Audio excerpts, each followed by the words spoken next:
le terrible soleil du désert écrasait tout sous ses rayons. Rien ne vivait ici.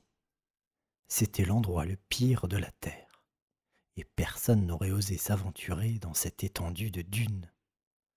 Sauf bien sûr nos deux héros. Le sable chaud, blanc et fin, bruissait sous les grosses pattes puissantes de Rikki-Tikki-Tawi qui filait à une vitesse prodigieuse. Berkut, dans l'azur, profitait de cet air chaud qui montait du sol pour suivre la mangouste sans effort dans les courants ascendants. Garibaldi suivait l'oiseau géant du regard et Giolito, sur son oiseau, apercevait son copain perdu dans les poils de sa bestiole qui sautait de dune en dune. Cette course folle vers le sud était un vrai raccourci. Quand l'eau reviendra au royaume du maïs, peut-être que ce désert deviendra une belle campagne, se disait Giolito, imaginant une vie différente maintenant qu'il était détenteur de la formule secrète. Mais il savait aussi qu'un grand pouvoir implique de grandes responsabilités. Une journée, une seule, à chevaucher le sable et le vent, une unique journée de route pour un retour aux allures de triomphe. Une journée chaude et vive qui allait prendre fin avec la disparition du soleil sous l'horizon. Quand le blanc passe à l'orange et que le rouge devient rose. C'est au milieu de ce camailleux de couleurs, lorsque le soleil était jaune-orangé, que Giolito aperçut les tours du roi Maïs étincelant sous le soleil rasant de cette fin d'après-midi. Garibaldi, lui qui était au ras du sol, voyait autre chose. Il se rendait compte que sa monture rétrécissait. Il cria pour prévenir Giolito et arrêta sa mangouste.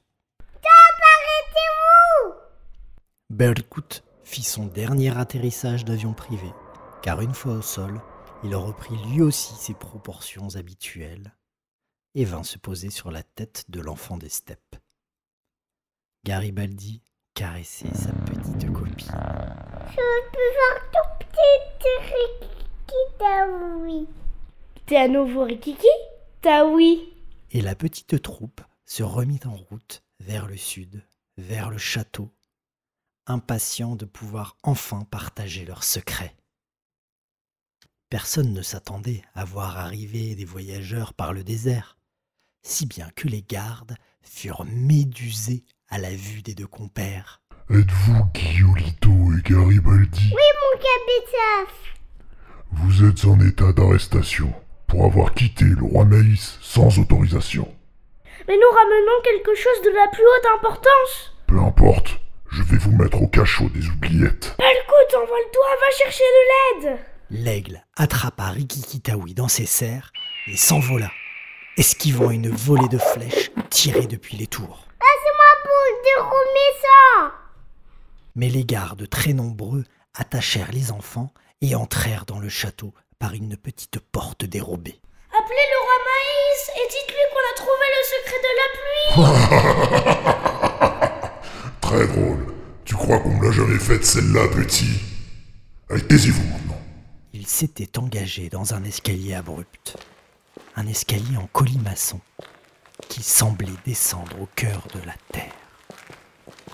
Et le nombre de marches semblait être infini. La lumière des torches léchait les murs, qui semblaient être directement taillés dans la pierre de la montagne. De quand datait cet escalier?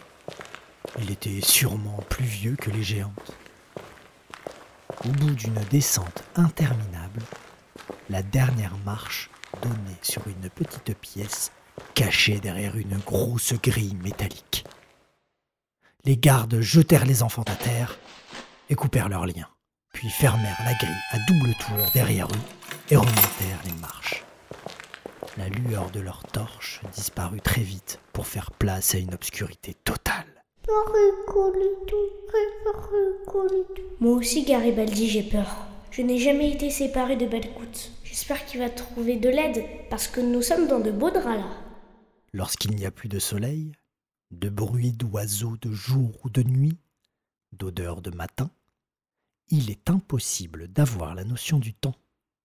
Et moi qui raconte cette histoire, je ne peux pas vous dire combien d'heures ou de jours les enfants restèrent enfermés dans le noir.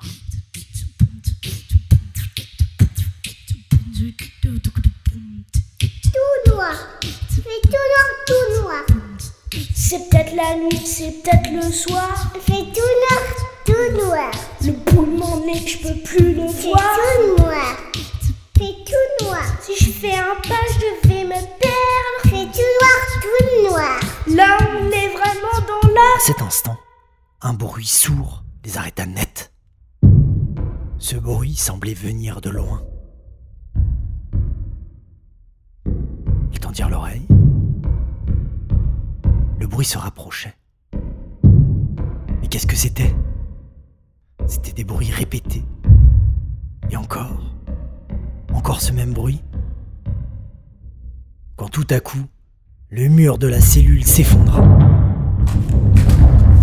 Et une voix familière retentit. Ah, bonjour les enfants. Il paraît que vous avez besoin d'aide. Milouchka!